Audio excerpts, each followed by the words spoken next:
Hello guys, and welcome back to another cold episode. Gale Dogra has returned. I know, Megaliths are back. Guess what? There's a new event in which the Megaliths are actually competent. They're actually good. They end on boards that a lot of people can't deal with. Let's talk about that. First and foremost, if you do not know this list, I've covered this list a couple of times. I've done several streams on it, etc., etc. But this list centers around using this guy, Gale Dogra, as your normal summon because of two reasons. One, he is an Earth, which is great for Block Dragon. But two, and more importantly, there is no hard once per turn. Do you know what else doesn't have a hard once per turn? Herald of Arclight. Now I know what you're saying. Well, why wouldn't we just play what is it? Herald. The Herald, it's the Diviner of the Herald. Why not just play Diviner of the Herald? You get the free send. It does the same thing anyway, right? No, because if this gets ashed, or this gets ashed, we can't really do anything. But if this gets ashed, we just do it again, and we get the search anyway. It's fantastic. And sometimes your hand is really bad and you actually need two searches, and Gale Dogra really helps solve that problem. If you draw this card, unless your opponent has Infip, which like no one is playing in this event, unless your opponent has Infip, you just get like free full combo. Absolutely golden card, super solid. Now you do have to pay 3,000 life points, so do keep that in mind. So you will be put very low, so be aware of how much health you have to play around with, and don't let your opponent summon like a really big monster. Like, you know, if they're playing Crusadia, just don't let it happen. Anyway, let's quickly discuss the rest of the cards. There are a whole bunch of really interesting tech choices in here. I pulled this from... cannot remember. It was a while ago. You can go back and watch my first video on this and grab the player's name from that. But I have changed a few things to more easily fit the Theme Chronicle. So first and foremost, we have ourselves the Gale Dogra. We have one Alexandrite Dragon for a summon off of the Tefnuit. Tefnuit, if it is tributed, summons out this guy. He's just a level 4 to get us into Gallant Granite more easily. Very solid tech. Honestly, it's great. Also, it can kind of be an extra link material. If you're going second, you special summon this, and then you just have like that extra material. Most of the time, you're just going to tribute it anyway, so there's no real point in doing that.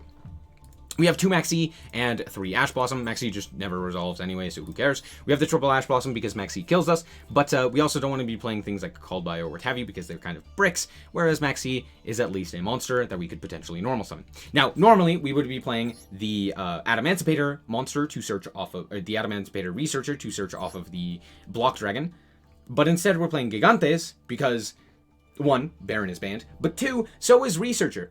Did you know? Let me tell you guys something. Just absolutely hilarious. If we go like this, we go Earth, we go Rock, and we go Tuner. Actually, we don't even need to go Earth. We just go Rock, right? How many Rock Tuners do you think there are? Wrong, they're all banned. Sorry, hold on. Wrong, they're all banned. Every single one of them. The only Rock Tuners are the Adamancipators. Did you know that? That's crazy. So, yeah, there's literally nothing that we can search out to go into a Synchro monster. So I just took out all the Synchro monsters, and instead we're going to go for Abyss Dweller. Abyss Dweller is really good, again, due to the fact that, like Orcust and other such decks really do want to utilize the graveyard. Heck, even Plunder wants to do that, so there's that. So yeah, very nice to have that there. We have our 3 search targets off of the Benten. Benten is very easily searchable, as I said, with the Gale Dogra. So we have Manju, we have Chaos Valkyria, and we have Lancia. Chaos Valkyria is a free special summon of a 4. Manju is a free search of basically anything, and Lancia is Lancia. So there's that. Yes, you just freely search Lancia. It's great. On top of that, we have 2 Tackle Crusader. This card's okay. It's just kind of a free normal summon of a level 4 that is also a rock, that is also an earth. So it's just kind of like this weird amalgamation of solid cards. Also, if it's sent to the graveyard, you can potentially deal with an opponent's card, which is very nice. We have the triple Tefnuit. We have, of course, the 1 Blocky Boy. Triple Full. Full is absolutely insane. Being able to special summon from deck while also being able to recur resources from the graveyard. Very nice. We have a double Ophiel. Honestly, you could probably bump this up to 3 if you really wanted to, but double Ophiel gives us access to any of our other Megaliths if it is summoned. We have the triple Hagath. Hagath is absolutely insane because it gets us Unformed. If you don't know what Unformed is, it is a special summon from deck at quick effect speed. It's absolutely crazy, especially with a card like Bethor running around. We'll talk about him in a second. Yeah, both of these can also ritual summon from the ritual summon a monster from the hand by using itself on the field, as well as any other cards necessary. We all know Ben 10. We all love it. We have triple Phaleg, triple Bethor, and triple Aeritron because we need as many ritual spells as we can get, and these are basically ritual spells. And Aeritron is basically a quick effect version of a ritual spell. Now I know what you're saying, why aren't we playing the incantations or what have you? And the main reason for that is because they are bricky. If you play them and you don't have a ritual, or if you get stopped, like by, for example, drawing the Talismandra, you're kind of screwed. Whereas, if we play this version, we don't really have that issue. Now, granted, we're still going to be inconsistent, but it's significantly less, right? Drawing a Gale Dogra, drawing Manju, drawing, Tefnumits and stuff like that. There are many ways to just kind of get our combos started. We have so many. So, yeah, it's very highly unlikely that we draw a dead hand. Moving on to the... Oh, sorry. We're also playing triple Unformed, and that is the only Megalith spell trap. Now, I know what you're saying. Why aren't we playing things like Portal or Emergence? And the main reason for that is because they are inconsistent. They add to the additional bricks. They don't really get us into the ritual monsters. We don't really need the additional power level that they grant us, especially in a low power format such as this one, where basically everything is already pretty weak, right? Having the ability to just go into a Bethor and then pop 4 cards is kind of enough, right? While also doing that under something like an Apollosa or a IP Masquerena into an Avermax. So, yeah. Meanwhile, I should say, let's also talk about the extra deck. So, we are playing 1 Entis to sometimes send off of Gale. It can kind of be removal. You know, if you already have everything you need off of the Arclight, you can instead send Entis, and then you can pop a card. Sure, why not? Gale Dogra, also removal. We have double Herald of Arclight, because guess what? This is not a once per turn search. Why? I don't know. Anyway, yeah, you just send this to the graveyard with Gale Dogra, and then you are able to search out any of your ritual monsters, which is very, very cool. We have 1 Abyss Dweller. Again, we want to end on this in order to go for an Abyss Dweller on the opponent's turn to lock them out of something like an Orcus. I never actually ended up summoning this, mostly due to the fact that I just didn't have enough 4s. Like, I got interrupted once or twice, and so that made it a little bit more difficult. We have the double Gallant Granite to be able to search out the Block Dragon. We have ourselves the Hope Harbinger. We have 1 Sanafond. We have 1 Ding, as well as 1 Zeus. So yeah, we have a lot of access to level 8s. So being able to go into like Hope Harbinger or Dingirsu or something like that is pretty nice. We could actually go for this pretty easily as well, due to the fact that normally we could end on like a full and a Block Dragon. We could Exi over those in order to go into Hope Harbinger if we really need to. Realistically, most of the time we don't. Next up, we have 1 IP Masquerena, 1 Cross Sheep. This is actually very nice because it draws 2 and then discards 2. So what you can actually do is you can draw 2 cards and then discard additional Earths in order to get to fuel the Block Dragon a little bit more. We have 1 Nightmare Unicorn, 1 Crusadia Avermax, and 1 Apollosa. So that's it for the deck. Let's hop into the replays and show you how this deck actually performs. Alright, real quick, before we continue on with the rest of the video, I'm super close to reaching 10,000 subscribers, and I'd like to reach it by the end of the month. If you guys are at all interested in the content, consider subscribing. I have something special planned for the 10,000 subscriber special, so stick around. Alright, here we are going first, and look at him! There he is! It's Gale Dogra. So, we are going to start off with the Gale Dogra. We're going to activate the effect, and we are going to send the first Herald of Arclight. Herald of Arclight is going to search out Ben 10. Then we are going to activate the Gale Dogra again, and do it again. We are down to 2,000 life points, but that's okay, because now we have a Phaleg. So we're going to activate the Phaleg, and we are going to tribute off the Ben 10 in order to summon out the first Ophiel. Ophiel will then search along with the Ben 10, and we are going to search out the full. Why? Because full is absolutely crazy. And then we're going to search out the Valkyria. We're then going to activate the Ophiel's effect in order to special summon out our Haggith from the hand. Haggith's effect will activate and search out the Unformed. Now, did you know that the search effect for both the Haggith and the Ophiel is not once per turn? So do keep that in mind. So, first and foremost, we are going to go for the full here in order to grab ourselves back the Ben 10 and be able to summon from deck. Yes, full summons from deck. Sorry, I don't think I mentioned that. But we are going to tribute the Ben 10 in order to summon 1 from deck, the Haggith. We're going to search out the third Unformed, and yes, Unformed is also not a once per turn. Also, so is Ben 10. So, yeah, a lot of abusing of soft once per turns. We're going to search out the Unformed here. Now, granted, Haggith, we have already used its Ritual Summon effect, which is a hard once per turn. So, That effect is hard once per turn. We can't use it again to ritual summon out the second Ophiel, but that's okay. We are then now going to go for the Valkyria, banish a light, and then go into our Gallant Granite. We also search out the Lancia off of the band 10. We're going to go Gallant Granite here in order to search out the Block Dragon, and then we are going to link those, the Gale Dogra and the Gallant into the Cross Sheep, pointing at specifically full. This will then trigger the we will then summon out the Block Dragon, which will then trigger the Cross Sheep to draw 2 and discard 2. I'm going to discard one of the Unformed because we realistically don't need it, and I'm going to keep the Haggith so that we can use it for later. I'm then going to actually tribute off my entire hand in order to go into a Phaleg to trigger the Block Dragon. We actually drew into all of our 4s, which is really unlucky, but not a lot that we can do about that. We're going to grab up our Gigantes as well as our Tackle Crusader. No, we have already normaled, but that's okay. We're going to then special summon out our Tackle Crusader and go into IP Masquerena, and then 1, 2, 3, 4 into our Block Dragon, setting an Unformed and passing. Now this looks pretty bad, like IP Masquerena, maybe full, but all things considered, we have protection from Block Dragon, we have our IP Masquerena that can go into Avermax or Unicorn or Apollosa, we have full that can actually pop 1, 2, well, full doesn't actually pop, but we can go 1, 2, 3 pops off of our Bethor, and we have the ability to summon another monster off of an Unformed if we so need to, because we can use the Block Dragon, we can use the Crusader as well as the full, or whatever else we end up choosing to summon off of full in order to go into our monster from deck. So it does look not very great, but that's okay. I see the unexpected die come down and I go, okay, I don't know what they're specifically on, but yeah, it is plants. So I'm just going to Lancia them here. I don't know if that does anything, but sure. Out comes the Dryas, and they are going to search out their Sunvine Shrine?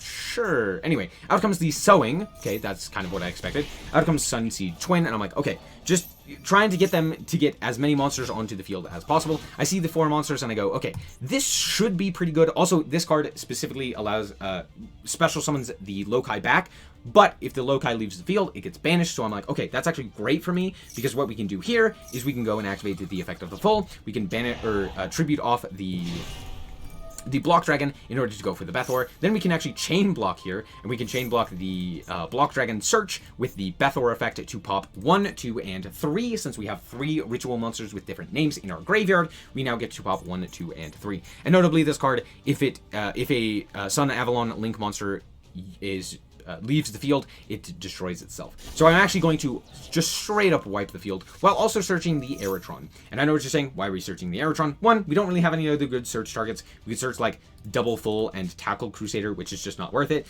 But Aeratron specifically is 1 in 8, which is very good for the Unformed. But 2, if we end up drawing into something good off of something like a I guess, drawing for turn.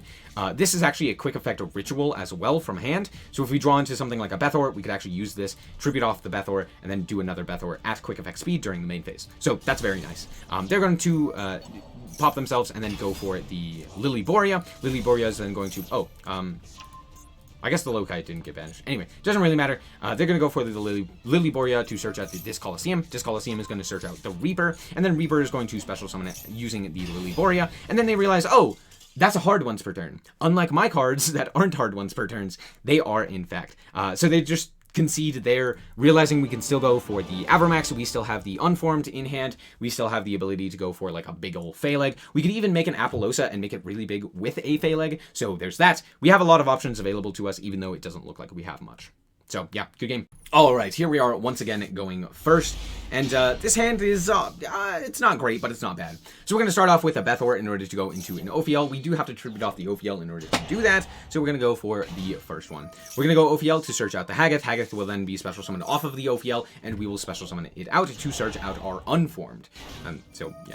We'll just get to there. Out comes the Unformed, and we're going to activate the effect of the Unformed, tribute off the second Bethor in order to special summon out the second Haggith. I know what you're saying. Why are we going for the second Haggith? Just trust. We're going to go and search out the Unformed. At this point, we can then Exee into the Gallant Granite. I almost said link off, but no. We're going to go for the Exee. We're going to go for the Gallant Granite, and of course, out comes the Blocky Boy. We're going to go 1, 2, 3. We're going to banish 3, and then go into the Block Dragon, and then go into Cross Sheep. Cross Sheep's effect is, Block Dragon's effect is going to activate. We're going to grab the Gigantes and the Tackle Crusader. We haven't normal summoned, so that's why we grab the Tackle Crusader, and then out comes Gigantes, and then full off of the Unformed. We're going to tribute off the Tackle Crusader for that. And then our Cross Sheep is going to trigger, our full is going to trigger as well. And we're going to add back the Bethor that we originally pitched, draw 2, and discard. We actually end up discarding the Bethor and the Phaleg that we drew because we ended up drawing a Maxi, and I like having the Aerotron in hand. We're going to then special summon out our Block Dragon, and then we are going to tribute the Gigantes in order to go for a Haggith to basically end on the same board that we did previously. The only difference is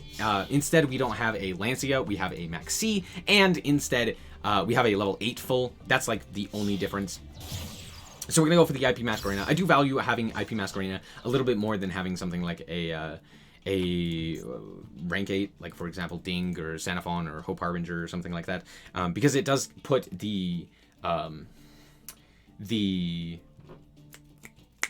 Block Dragon underneath as material, which isn't great. Now granted, if we could have another 8 on our side of the field without using the Block Dragon, that would be significantly better, because then we could go exceed both of those into our Hope Harbinger or something like that. But then again, then you get rid of full, and having full is very nice because it gives us access again to the Bethor, so there's that. But with the unformed, it would be fine, right? Because we could go, well, I guess we'd need a 4, so it's not that great.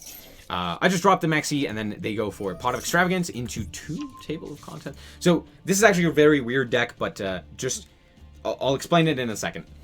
Out comes the 2 Table of Contents. They're going to go, and I think they're just thinning their deck. Out comes Maneuver, and I'm going to tag out with my IP Masquerena. Had this actually been able to pop, they would have also popped the Unformed, which is a little annoying. They go for the Hammer Shot, not realizing that that doesn't do anything. And then they go for MST. Trust me, this deck is weird, but I'll explain it. We did the same thing. I just wanted to kind of show you the combo again. So here is my opponent's deck. Let me just quickly explain it. Rage with Eyes of Blue is basically an OTK. You just clear your opponent's field with things like Raigeki, Lightning Storm, and the like. This is a very cheap deck as well, because you can play things like Smashing Ground and Hammer Shot and stuff like that. But basically, what you do is you go activate Rage with Eyes of Blue, summon out 3 Blue Eyes, and attack for lethal. That's it. That's the whole game plan, is just activate this guy, attack for lethal with this. If that doesn't work, you leave. That's it. So this isn't the best version of the deck. Obviously, it'd be better with like Kaijus and with like double Raigekis and more Lightning Storms and stuff like that. But it's a very budget deck, so that's the idea. I just, again, wanted to show you the combo with the Megalith. There you go. All right, so here we are going second. So let's see how this works going second. Let's see what my opponent puts out. Literally nothing. Do you want to know why? They're playing Brick Eyes. I literally just checked their deck. Oh my gosh, it's Brick Eyes again. Anyway, we're going to go for the Gale Dogra. We're going to pitch a card. Hey, look at that. It's Ash Blossom. So this shows you why Gale Dogra is so very nice. We're going to just do it again. We actually literally couldn't do anything if it were not for specifically Gale Dogra. Had this been something like, for example, the Diviner of Herald, we actually lose. We just straight up can't do anything here. And we're now put on... Well, I guess we wouldn't have had lower life points, but yeah, now we actually can play the game. So yeah, that's why we play the Gale Dogra. We're going to activate the effect of Phaleg in order to tribute off the Tefnuit to summon out the Ophiel. Ophiel effect is going to activate, as well as the Tefnuit. Tefnuit activates first because it is a mandatory effect, so we're going to summon out the Alexandrite Dragon. We're going to go and activate the Ophiel in order to summon out the Haggith here. Haggith effect will then search out a card. We're going to go for the Unformed, and then I'm going to summon out another Ophiel here, because just getting another search is very nice. So we're going to grab our Bethor here, so that we can potentially summon out this full from hand, and we're going to go for the Gallant Granite.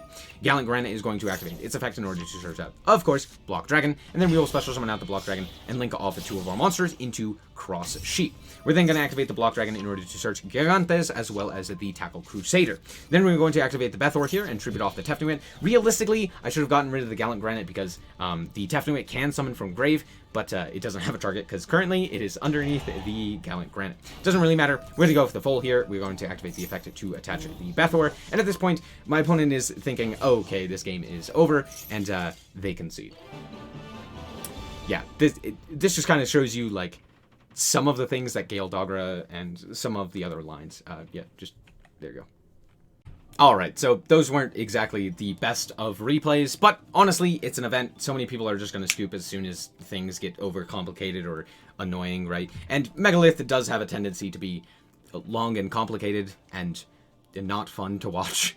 But yeah, this deck is very, very strong. Having the ability to go for Bethor to potentially pop, while also having access to Block Dragon, because for some reason we have access to this, is absolutely insane. The boards that you can end on are significantly stronger than most other decks, besides, like, Orcust, because they have the Omni Negate, and, like, a few other decks. But yeah, this is one of the stronger decks. I guess, like, Wind Up is better in terms of pure power level.